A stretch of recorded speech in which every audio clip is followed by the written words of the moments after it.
Lorenzo. What's up, family? The man over there making money. Y'all want to make some money? You holler at Lorenzo. You know, he don't be playing. He's an entrepreneur.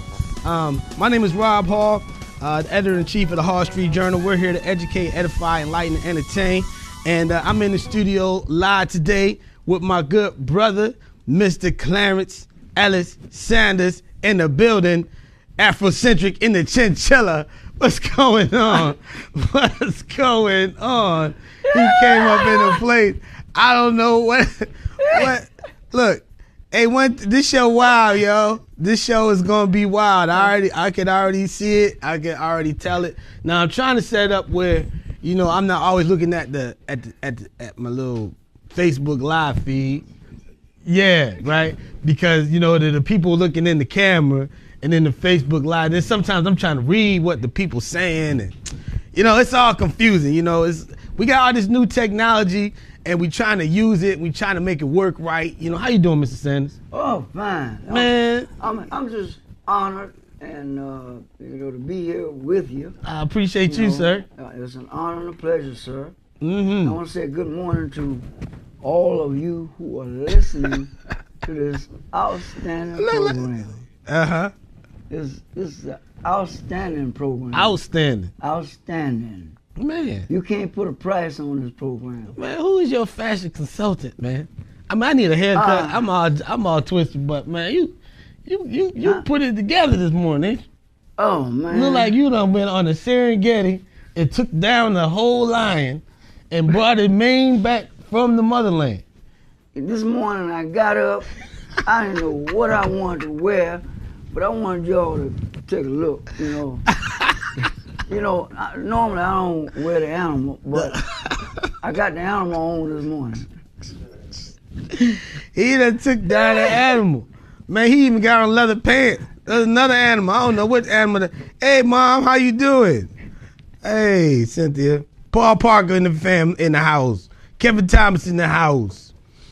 High, lows in the house. Legit. Oh, Jizzle, legit. Okay, we wilding out. All right, so I was hoping, you know, a couple more people coming on. You know, we don't let people dial in because they know when we wilding out, they come in. Los, what's up, Los? We know when they come in, they wilding out. We got a wild out show today. Mr. Sanders has set the standard. You know, just came in and got me looking crazy. You know, next week I'm wearing my chinchilla. You know what I'm saying? And, you know, I'm gonna get mine up in this jump, Mr. Sanders. You can't be the only one showing off. You know, he got the rings on. You know what I'm saying? I want to say this. Yes, sir. You only come through here once. Mm-hmm. Grab all the gusto you can. Because you ain't coming back this way again. Yeah. Grab all the gusto you can. Yeah.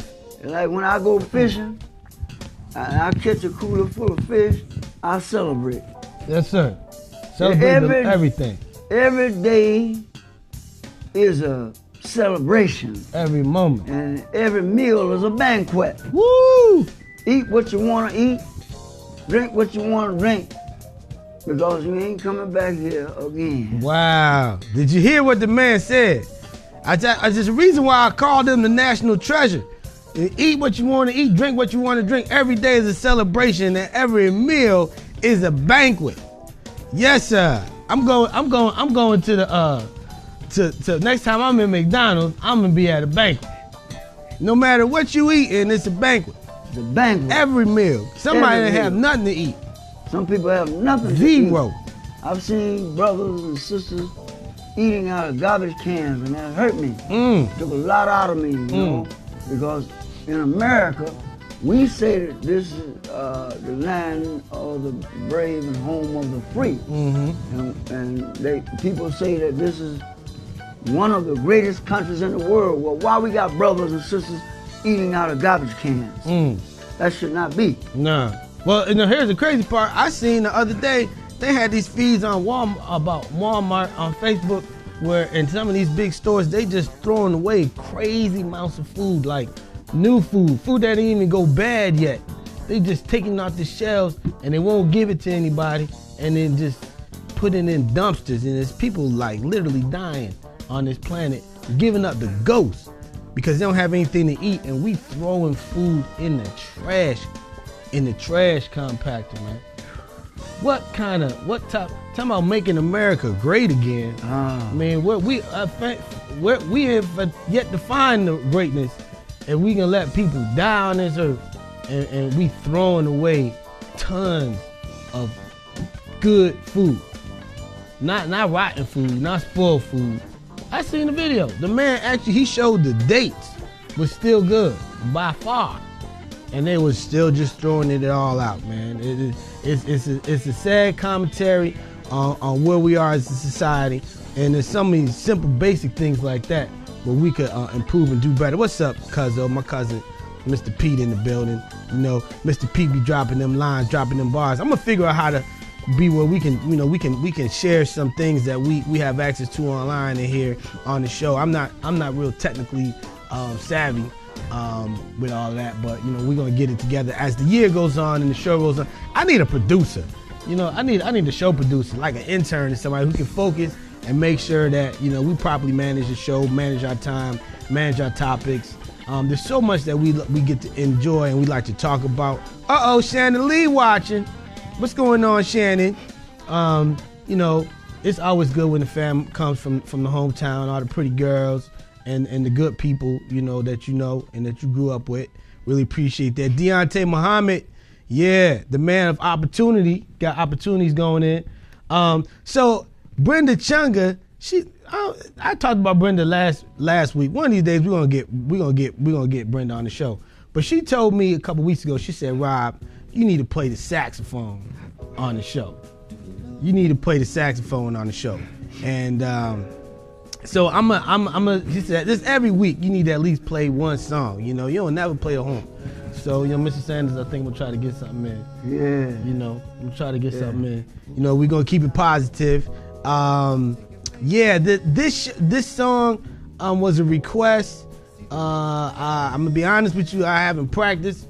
I just asked my good brother Ron, our engineer, to just pull it up off YouTube, and we just gonna go for what we know.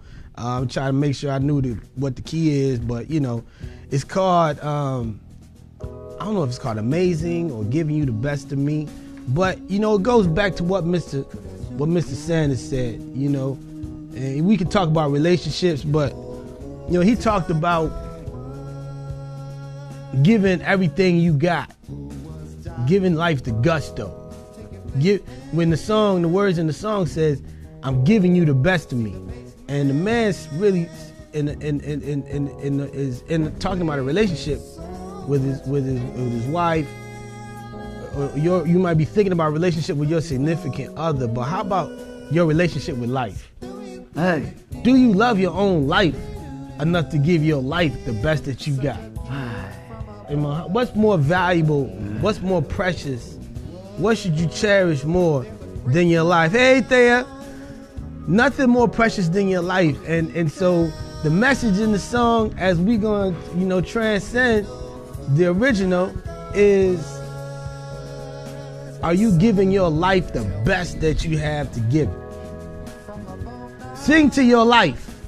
Tell your life, I'm giving you the best of me, and we gonna make this amazing. Because sometimes, you know, you go through relationship struggles and difficulties. I've had myself, you know, you go through heartbreak, you go through separations, but what you always have is you and your relationship with God and your relationship to the life that He blessed you with. So, you know, sometimes at the end, if that's all you got, you know, you got to realize that that's all you need, and you need to appreciate it. And yeah, we getting deep. We gotta appreciate it, because you know, I mean, I went through a breakup recently, and I'm talking, I was straight heartbreak, straight heartbreak. I mean, I was busted up for a long time, and you know, at some point, you know, or at this point, I'm starting to realize I'm getting ready to turn 45. That I just got to give whatever life I have, whatever day I have, whatever moment I have, whatever opportunity I have, the best that I got to give it, you know. And maybe it wasn't perfect, you know. Maybe you hit a couple bad notes, you know, in your performance. But hey, at least you was on the stage, and at least you gave it the best that you had. And everybody gotta respect that. You know what I'm saying? What's up, Star Morgan Reed? How you doing? How you doing? Yes. Not a, oh, yes. She said not a strong man. I'm gonna take this mic off and put it on the horn. And I'm gonna ask Ron as I get together. Now I'm Can I say that? I would like to say that some people say one day at a time. I used to say the same thing. Whitney Houston said one moment in time. Give me one moment in time. See, it's the moments that we live. And it's not the days. When you get up in the morning, you're not halfway through the day. You live in the moments. And I have 5 grandkids. I got 2 beautiful granddaughters and 3 handsome grandsons. If I get on the phone and they say, Grandpa, I love you, and I tell them I love them, I make the best of the few moments that I have to speak with them and let my family know whether they show me the love I show or the consideration. That's on them. I've done my part. I paid my dues. Thank you, sir.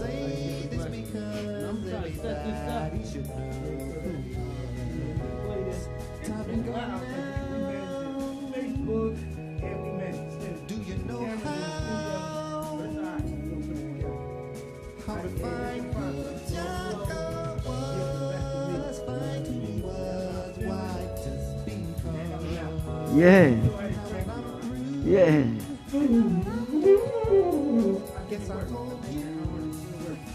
Yeah.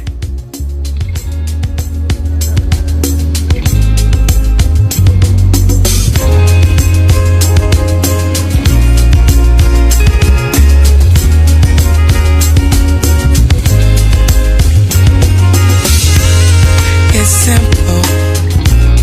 I love it. Having you near me, having you here. Our conversations, our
nice, man. Hey, you know, That was nice.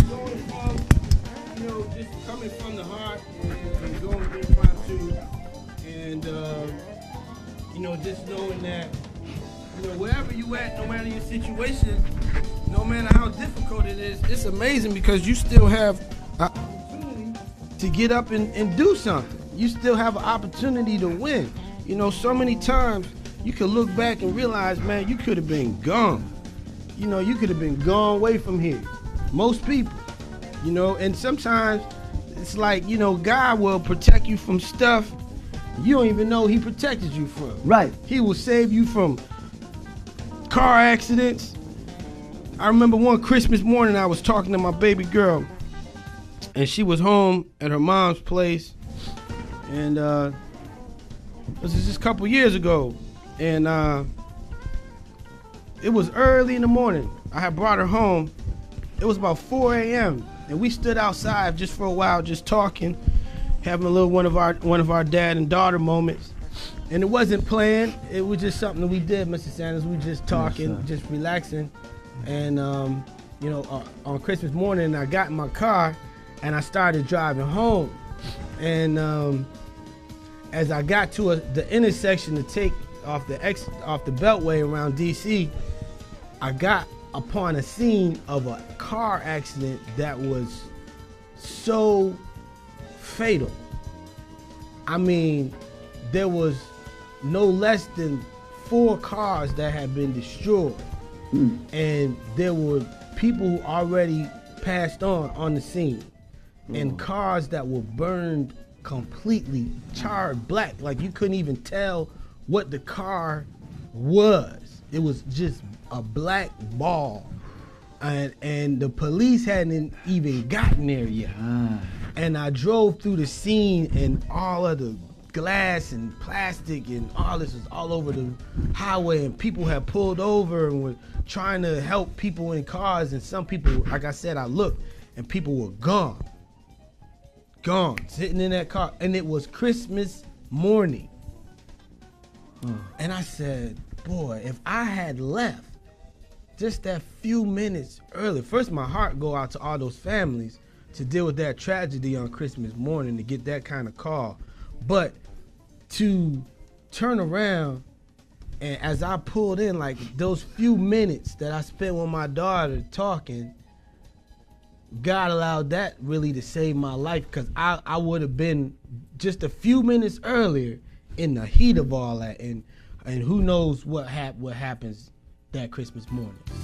So what I'm saying is, you know, no matter what situation you're in, you got to realize how amazing it is that God brought you through whatever it is you've been through. And we all been through different stuff. But you know, we got to be thankful. I just want to, real quick, Mr. Sam, I want to read what my cousin Pete said. Okay. I used to have that same outlook and still do in certain situations, but ponder this thought. Some people have done so much foulness in their life that their situations are their punishment. Example, a child offender who never saw the court system but secretly destroyed the lives of young innocent children.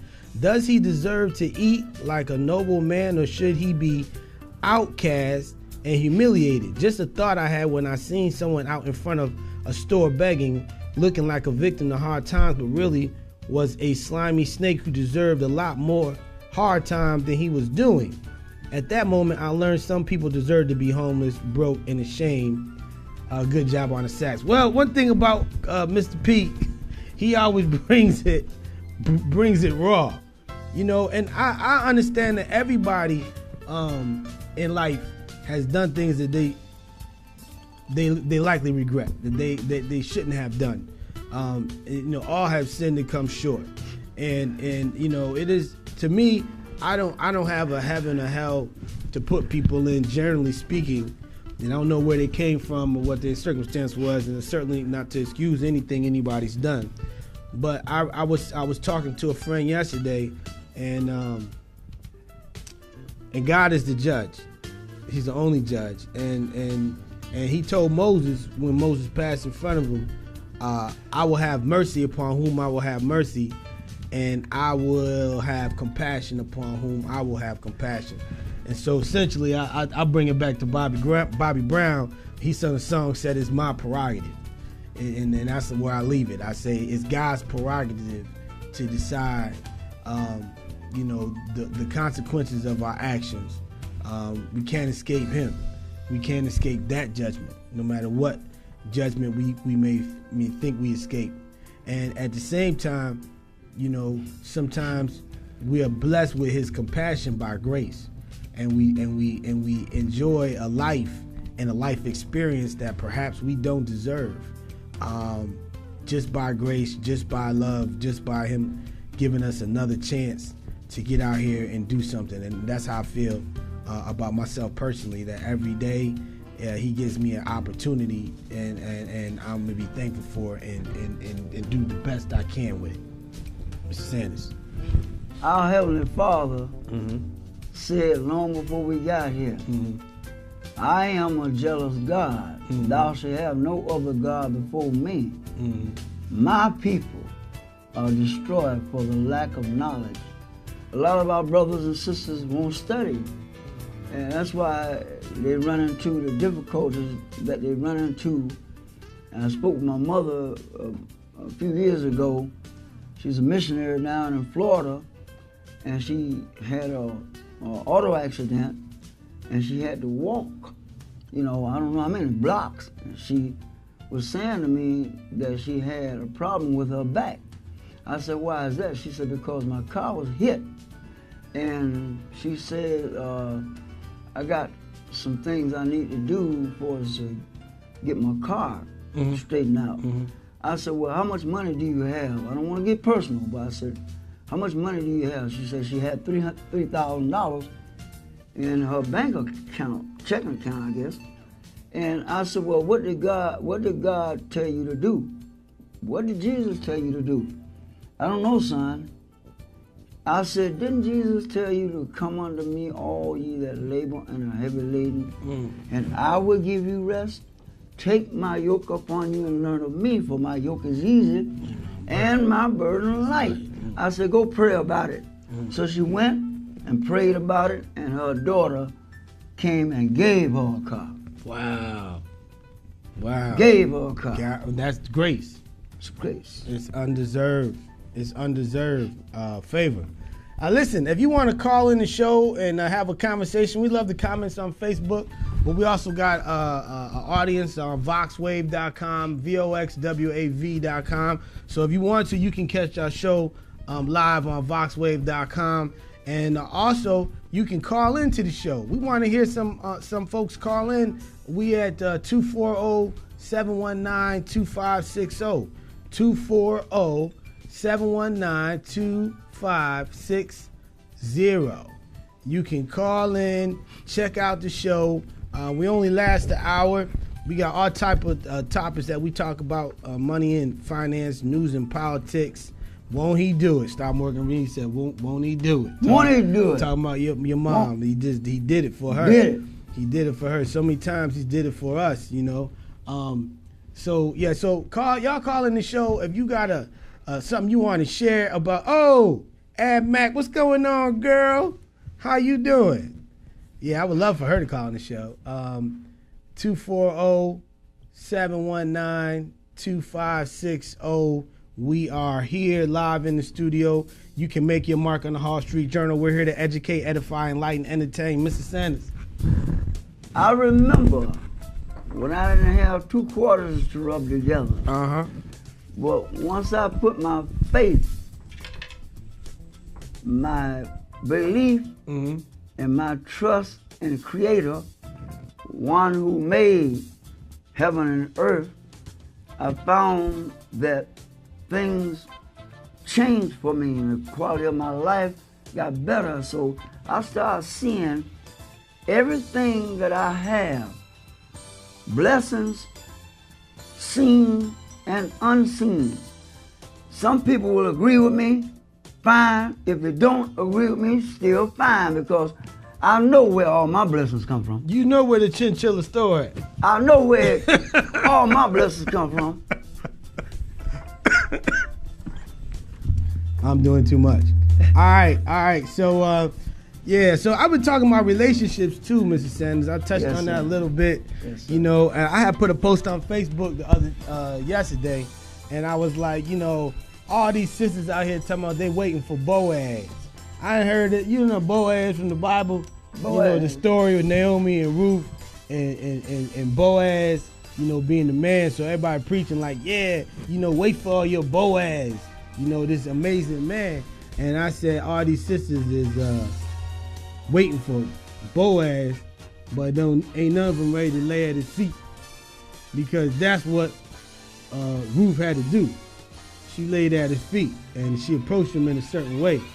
And I'm like, shoot, the Boaz today, he gotta be ready to fight, because some of these sisters, you know, they be coming at it real strong.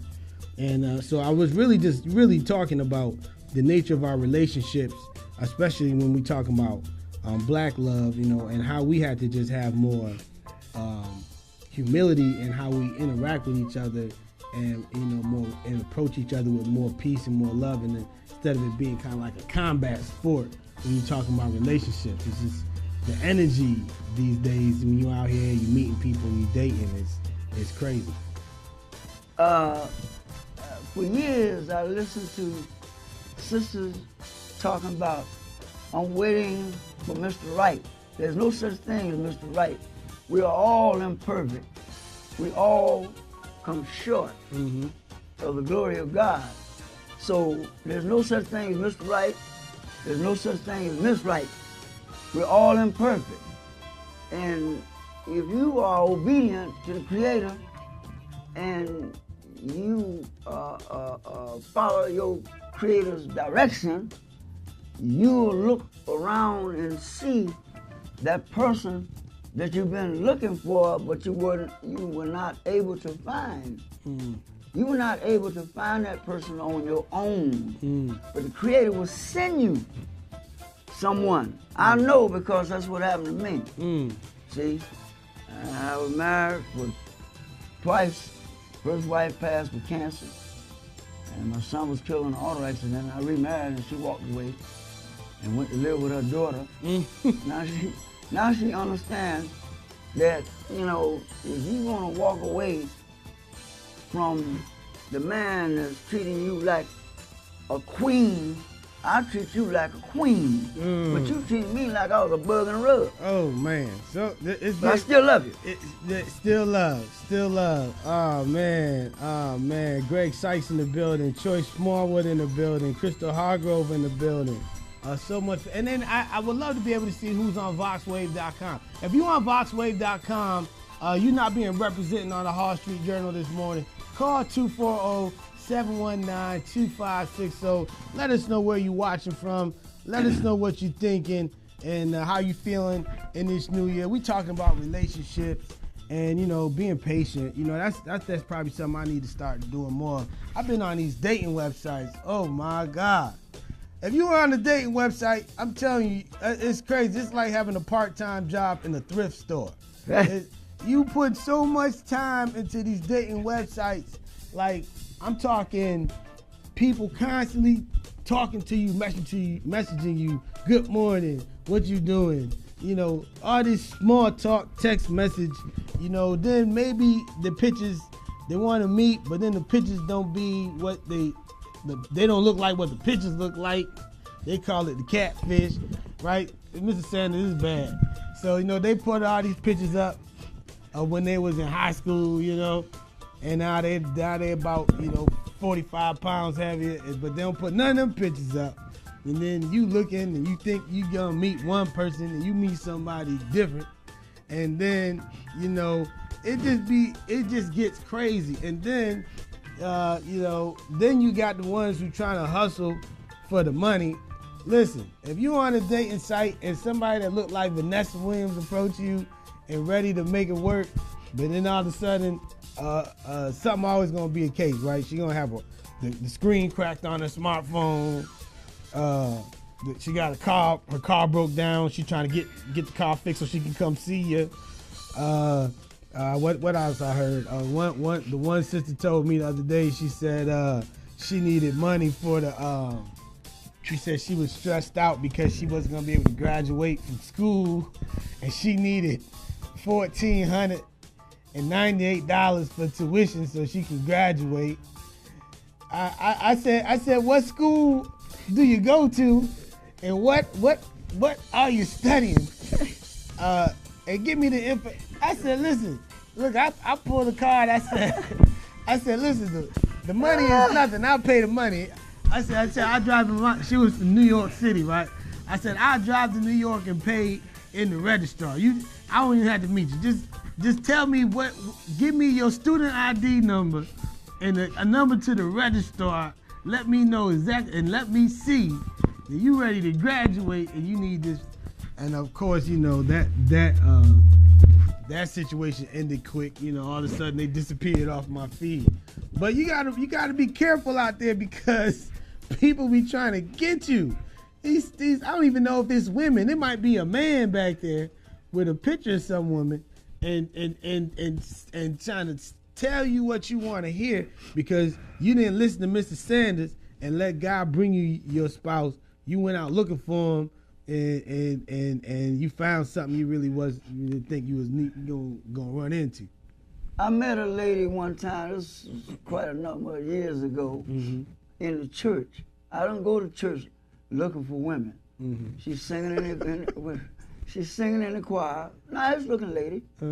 And before I got married, long before I got married again, and she was spiritual minded, and so she invited me to a house with her daughter to eat dinner. And you know, I'm a Southern guy, and I love Southern fried chicken, and cornbread, and collard greens. And I ate lunch with them, and I talked with her, and nice lady. She done read a Bible till she almost tore it up. Now, next thing I knew, she done put a hit on me because she needed money because her and her daughter about to get set out their house. So I said, well, look for me tomorrow. I'm gonna come by. I came by and I said, here. She said, I'll pay you back. That was about 13 years ago. I ain't seen my money yet. A Christian woman. See, I'm gonna pay you back. But guess what? I'm not looking for it back. I prayed and asked God to forgive her, and I forgive her, and you gotta move on. Keep your conscience clear. Now, things ain't as bad as they seem a lot of times. I want to say that. So I mean, I don't know, sisters. I guess my thing is, you know, I'm a guy, right? You know, men don't mind spending money. We don't mind spending money. We work. Like everything you do. You know, I mean, I always say everything a man do, you do it for a woman. She may be there at the moment or not, but you know that's what we do. But you know, the hustle's got to stop. You know, and a lot of times it's sisters out there just hustling. Now they got the new thing. They got all the young girls. They like 19, 20, 23, 24, 25, 26. They all got the sugar baby thing going on. Yeah. And now that I'm old, right? I'm about to be 45 next month, and so I found, and in those areas, on those dating sites, I get targeted by sugar babies. Like, where did this come out? Like, this is a thing. They have different websites where this young girl is looking for the sugar daddy, and they take the pictures up. They want to talk. I mean, it's real. You know, it's a couple of mine. I mean, I was like, okay, let me see what's going on here. There's craziness going on. It's bad. So, you know, call in the show 240-719-2560. If you a sugar baby, you a sugar daddy, explain how this whole thing is cranking, how this is working. I got my mic too far away. You know, what's really going on? You know, because I believe that relationships are really about a whole lot more than sex and money, and that's really what the world is selling. That relationships are about sex and money, and it's so much more than that. I had a deep conversation yesterday about that. That relationships and are really about a different type of relationship. I believe it's about committing, a man committing to his wife's welfare, and the wife submitting to her husband's leadership. And that's me. That might be controversial. I don't care. That's how I feel. That's what I believe. But what's up, Mr. Sanders? I want to say this, and I'm from the state of Florida. Ever since I can remember as a young man, I was a young Southern gentleman, and I believe in consideration and respect. And I had somebody to tell someone else that these young women out here see me as a sugar daddy. Well, one thing I'm not going to allow you to know is how much I'm really worth when it comes down to my finances. If you need help, I'll help you. But I'm not your sugar daddy. Now you want to give me a hug? Fine, good. But it ain't going no further than that, because I believe in respect. And now, I have these young guys come out, what's going on, player? I said, hold up, bro. Hold up. I'm not a player. I'm a romanticist. I hope y'all understand out there in radio land. I'm not a player. I ain't never been a player. I don't play. I got a lot of women in my family. I don't play nobody. Not me. I'm going to show you love, consideration, and respect. But I'm not going to play you. So don't try to play me. You can play the talking drum. I can play the drums, but don't try to play me. Yeah. I ain't going to play you. Don't play me.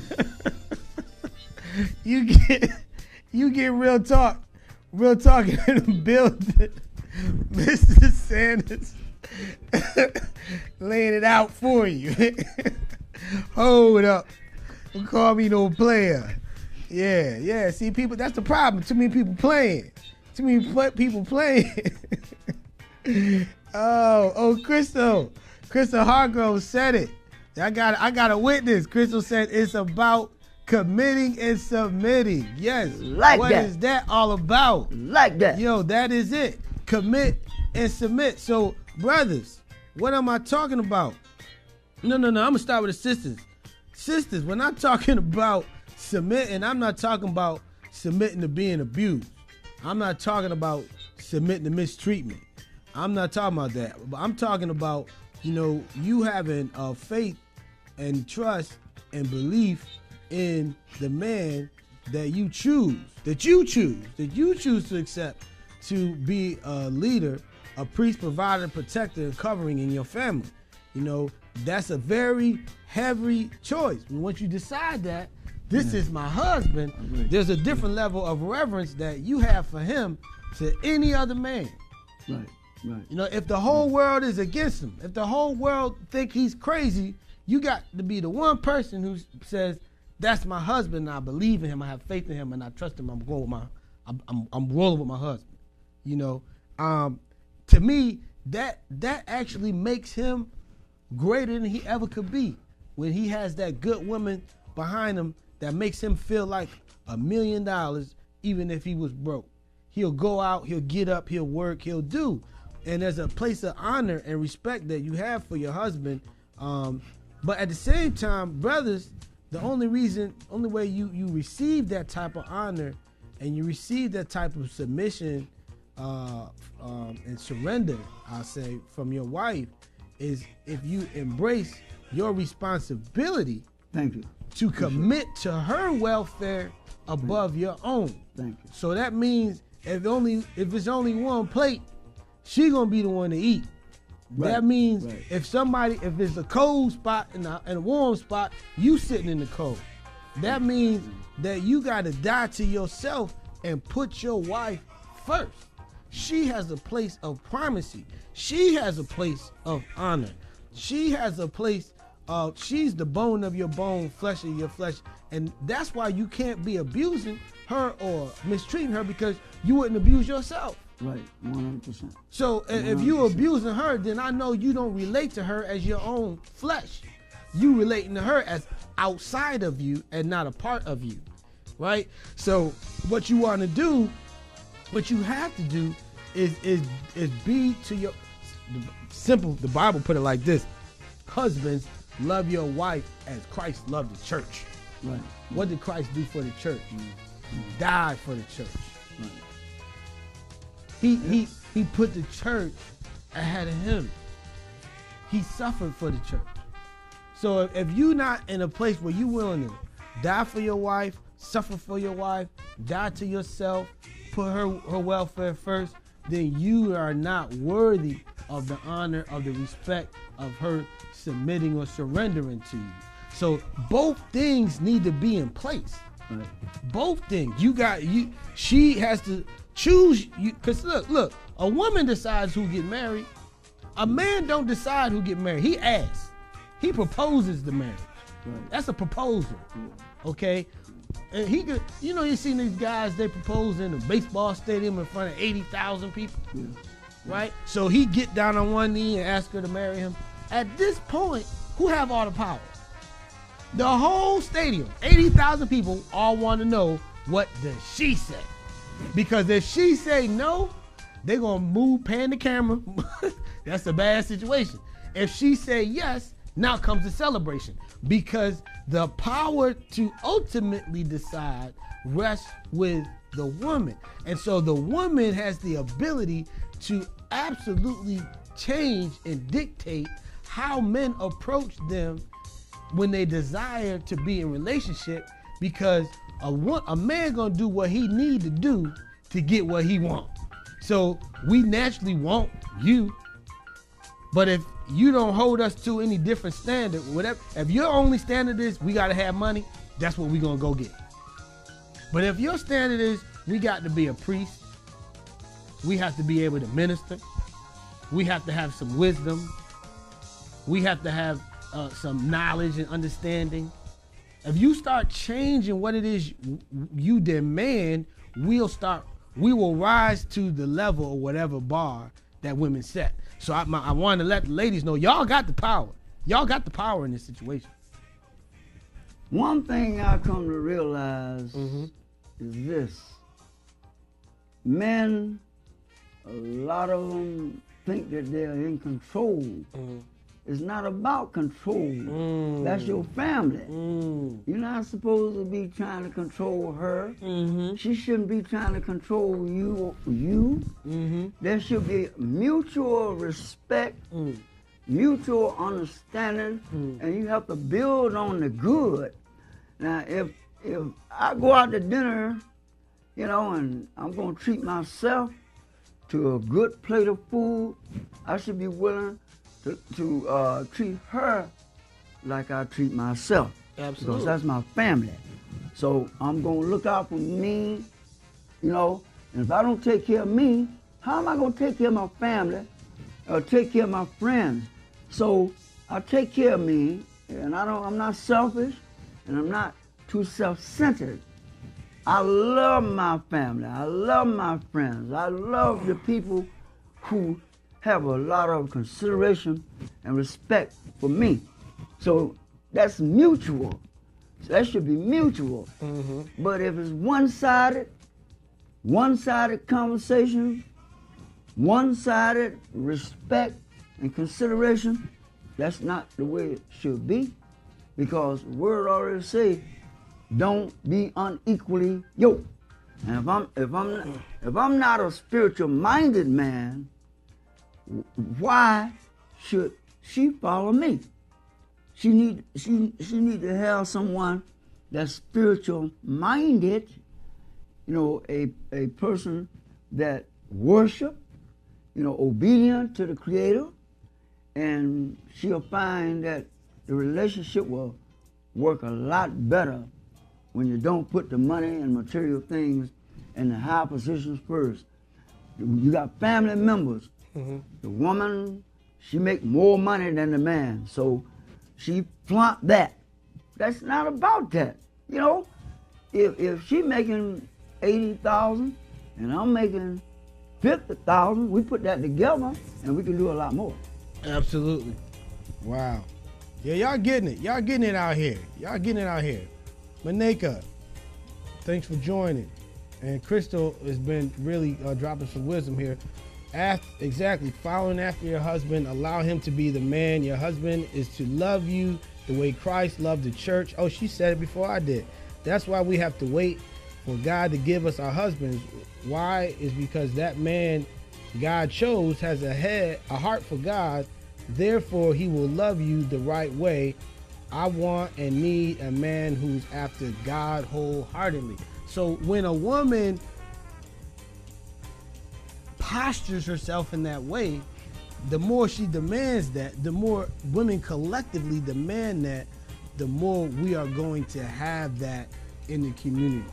You know, it's of course, you know, I believe in the 3 Ps. I learned it from a girl. I went up to this beautiful girl when I was in college, and she was a band dancer. She's an ooh la la band dancer. I seen her dancing, and I said, oh my Lord, this was the most amazing woman I ever seen in my life. She was high kicking and all this with the band and smiling. She had like beautiful, and I said, oh, that's, you know, because you know we visual men first, right? So I was just like, I'm done. And her name is Katrina, and I didn't know at the time, but I was like, next time I see that woman, I don't care where I'm at, she gonna hear from me. Wherever I see her, it's on and popping. You know, I didn't want to interrupt the band performance, but I said, when I see her, I'm gonna see her. I'm gonna talk to her. So the next day, the very next day, I'm on campus and I see her. And she's in front of Crampton Auditorium on Howard University campus, and I walked up to her and I said, I'm your #1 fan. I want your poster on my wall. You're the most amazing ooh la la dancer I ever seen. Woman, I said, and I want to know what you're looking for in a man. Right. In a relationship. Right. That's the first thing I ever said to her. And I thought I was doing something, Mr. Sanders, you know, because I came right down the pipe. And she looked up at me. I never forget it.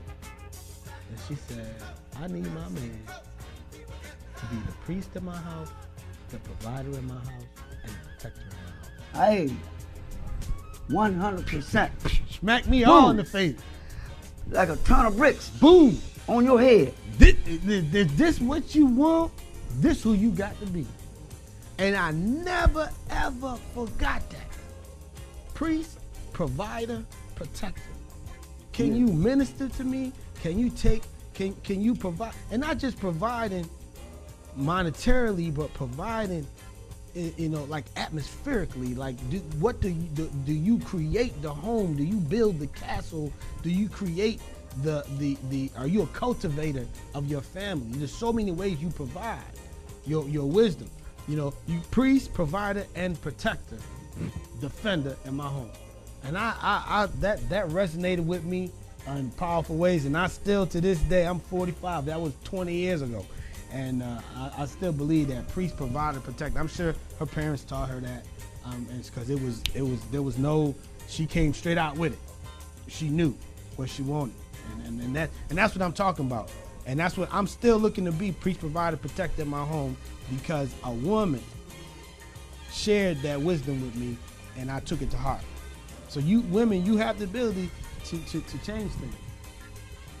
You know, sometimes looking at that female and with her smelling good and complexion and hair and all of that, you get attracted to that. You know, if you can't be a true friend of mine, then I don't want you to be anything. Be nothing to me. If you can't, you know, respect me as the head, like Christ is the head of the church, man is the head of woman. And a lot of women don't respect that man's headship. That's what your problem is. I hope y'all understand out there. Because if you don't respect that man's headship, then he don't need you. Ooh. Real talk in the building.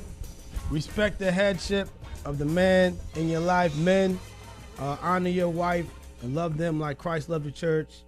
Die to yourself. Commit to their welfare above your own. If you have that, you got everything you need. You can make it through anything. Hey, listen, I appreciate everybody for dialing in today, whether you was on Facebook or VoxWave.com. We're looking for more people to get involved And with the show, we're bringing on some producer interns. And we just appreciate y'all for being here. We're here to educate, edify, enlighten, and entertain. We'll be here next Friday at 10:30 on the dot. We're going to implement some music. I'm going to get Mr. Sanders to sing a song. That's what I'm going to do. Yeah, so we appreciate y'all for being here. Yeah. We want you to be blessed and just, you know, love life and give your life the best that you have to give it. Take care. Be blessed. Next Friday, I have a song that Sam Cooke sang, and I'll do a little bit of it for you. We come back next Friday. All right. Y'all be blessed. Peace. Peace.